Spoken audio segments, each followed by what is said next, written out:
You know, one day I'm called in off duty. You know, I'm off duty, and I get called in from my company commander, and it's like super emergency. And I come down to the company, and then it's him and my first sergeant in his office.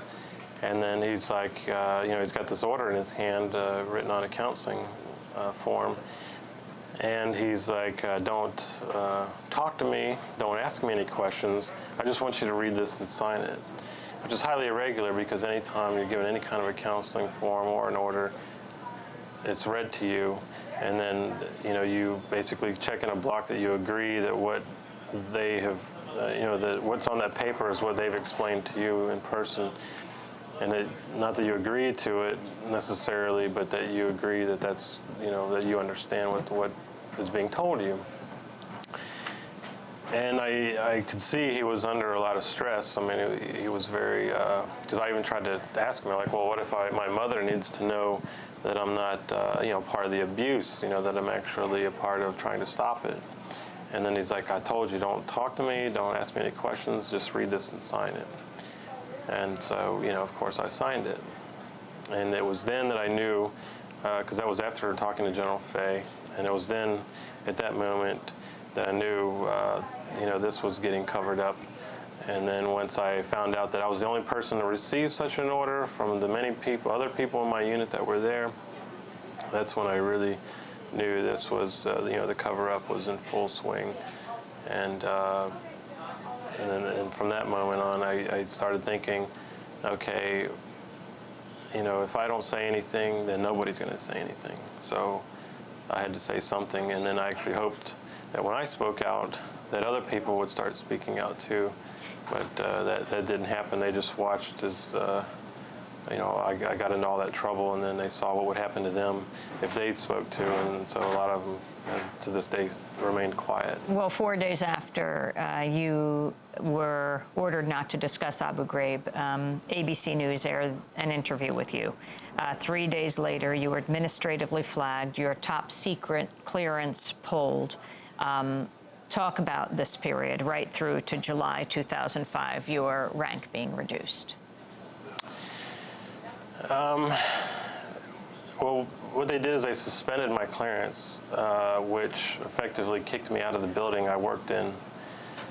And I was then put into the headquarters platoon, which is where all the mischievous intelligent soldiers go, because you know, they've lost their clearance for having gotten into some kind of trouble. Where was that? It was in the headquarters platoon within the company. Where? That's in Alpha Company 302nd. Geographically, where? That's in Heidelberg, Germany. And so they knew I would get kicked out because they didn't want me working with the others.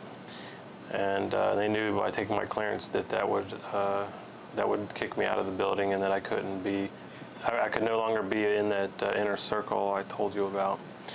So now I was on the outer circle with all the mechanics and the you know, the admin, the soldiers, the people in the offices, and that's where I bounced around at. You know, one minute I was you know, doing one thing, and another minute I'm doing another, and they just kept me in this limbo state for the longest time, and I didn't know what was going to happen at any time. And it wasn't until 16 months later that they suddenly said, hey, you have to drive up to Grafenwehr to be read your Article 15. And then at the Article 15, I was told that if I didn't accept the Article 15, which was going to be a demotion and possible loss of pay, that I would have to, you know, demand a court-martial. And at that court-martial, I would be subject to prison up to 10 years.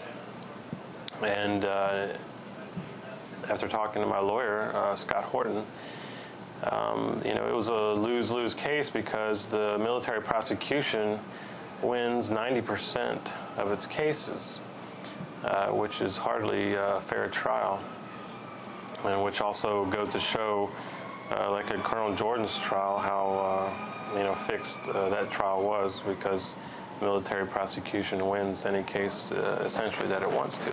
10 years in prison for what? For disobeying a direct order, which was speaking to the media. That's more than anyone got at Abu Ghraib except, Charles Grainer? Yeah, exactly.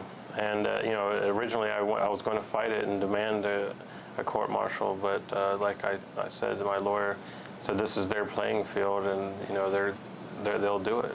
And, you know, all these people that telling you that they support you will be writing you Christmas cards when you're in prison. So where do you stand right now? You are a specialist? Right, I was a specialist, and they never gave me a chance to get my rank back. And then they basically put me back into the same limbo state I had been in. And even though even though my clearance was given back to me, I wasn't given local clearance to work. You know, my job as an intelligence analyst anymore, so they kept me in this limbo state until the day I got out of the Army, which was October of last year.